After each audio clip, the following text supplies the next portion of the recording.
சரி, இப்போ ஜெய்பீம் படத்தோட எனக்கு பிடிச்ச என்னை பாதித்த சில ஃப்ரேம்ஸை பற்றின கவிதைகள் நம்ம பார்த்துட்ருக்கோம். நான் எழுதுனது. இப்போ அந்த வரிசையில் நம்ம பார்க்க போகிறது என்ன அப்படின்னு பார்த்தீங்கன்னா, பர்டிகுலராக இந்த ஒரு விஷயம் எப்போ நடக்குன்றது எனக்கு ஞாபகம் இல்லை. ஆனால் என்ன ஆகும், அந்த போலீஸ்காரர் ஒருத்தர் கான்ஸ்டபிள்னு நினைக்கிறேன், அவர் வந்து என்ன பண்ணுவார், அள்ளி வந்து தூக்கிட்டு போயிடுவார், போலீஸ் ஸ்டேஷனுக்கு தூக்கிட்டு போயிடுவார். இந்த மாதிரி செங்கேணி இருப்பாங்க, என்ன அவங்கள வந்து இந்த கேஸை வந்து டிஸ்மிஸ் பண்ணுங்க அந்த மாதிரி ஏதோ சொல்கிறதுக்காக, அவங்கள பயமுறுத்துறதுக்காகன்னு நினைக்கிறேன், தூக்கிட்டு போயிடுவாங்க.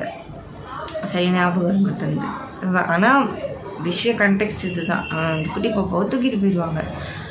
அப்போது இருந்த அந்த ஒரு பர்டிகுலர் ஃப்ரேமுக்காக எழுதுனது தான் இது என்ன அப்படின்றத பார்ப்போம். ஃபஸ்ட்டு என்னன்னா, காக்கி அணிந்த பருந்தின் கண்களில் காட்டாமல் வைத்திருந்த அள்ளி என்னும் கோழி கொஞ்சை கோழி கண்ணிமைக்கும் நேரத்தில் காத்திருந்து கொத்தி சென்றது காவல்துறை என்னும் பெயரில். அதுதான். இப்போ வந்து அள்ளியை வந்து வெளியே காட்டாமல் வச்சுருந்துருப்பாங்க, பத்திரமா வச்சுருந்துருப்பாங்க. பேசிக்காக ரொம்ப இந்த மாதிரி சாதாரணமாக எல்லா இடத்துக்கும் விட்டால் இந்த மாதிரி தூக்கிட்டு போயிடுவாங்கன்னு தெரிஞ்சு ரொம்ப பாதுகாப்பாக வச்சுருந்துருப்பாங்க.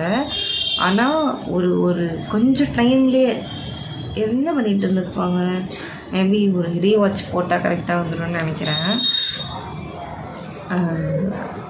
அவர் வந்து தூக்கிட்டு போயிடுவார் அந்த பாப்பாவை.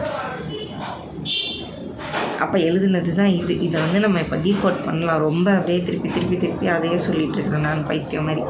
இல்லைனா காக்கி அணிந்த பருந்தின் கண்களில் காட்டாமல் வைத்திருந்த அள்ளி என்னும் கோழி கொஞ்சம். இப்போ அந்த கம்பேரிசன் என்னென்னா, ஒரு பருந்து வந்து அதோட ப்ரே வந்து PREY ப்ரே, அதோட இறையை வந்து குறி வச்சிச்சுன்னா அது எங்கே சுற்றினாலும் எங்கே பறந்தாலும் அது வந்து பிடிச்சிட்டு போயிடும்.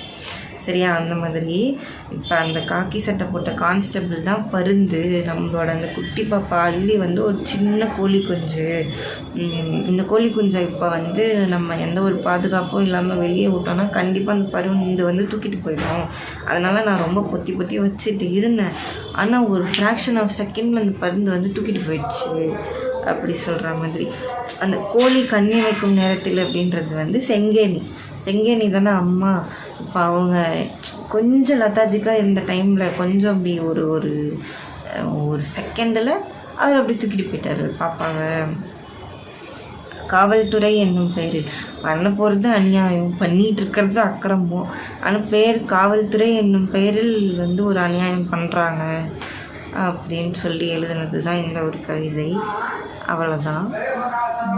இந்த கவிதை உங்களுக்கு எந்த அளவுக்கு பிடிச்சிது, புரிஞ்சுது, அதே மாதிரி நான் கரெக்டாக எக்ஸ்பிளைன் பண்ணேன், நான் உங்களுக்கு கன்வே ஆகிடுச்சா என்ன ஏது அப்படின்றத கமெண்ட்ஸில் சொல்லிட்டு போங்க. மறக்காமல் இந்த வீடியோவை லைக் பண்ணிடுங்க. உங்களுக்கு பிடிச்சவங்க உங்களுக்கு தெரிஞ்சவங்க யாருக்காக இந்த வீடியோ ஷேர் பண்ணுங்கள். நம்ம சேனலுக்கு கொஞ்சம் சப்ஸ்கிரைபர்ஸ் கூடட்டும். அவ்வளோதான். உங்களுக்கு ஏதாவது கஸ்டமைஸ் கவிதைகள் தேவைப்படுது அப்படின்னா நம்மளோட இன்ஸ்டாகிராம் பக்கத்துக்கும் இங்கே தெரிகிற மெயில் ஐடிக்கும் நம்மளோட கமெண்ட் செக்ஷன்லையும் கேளுங்க, நான் உங்களுக்காக எழுதி தரேன். அவ்வளோதான். அடுத்த வீடியோவில் பார்க்கலாம்.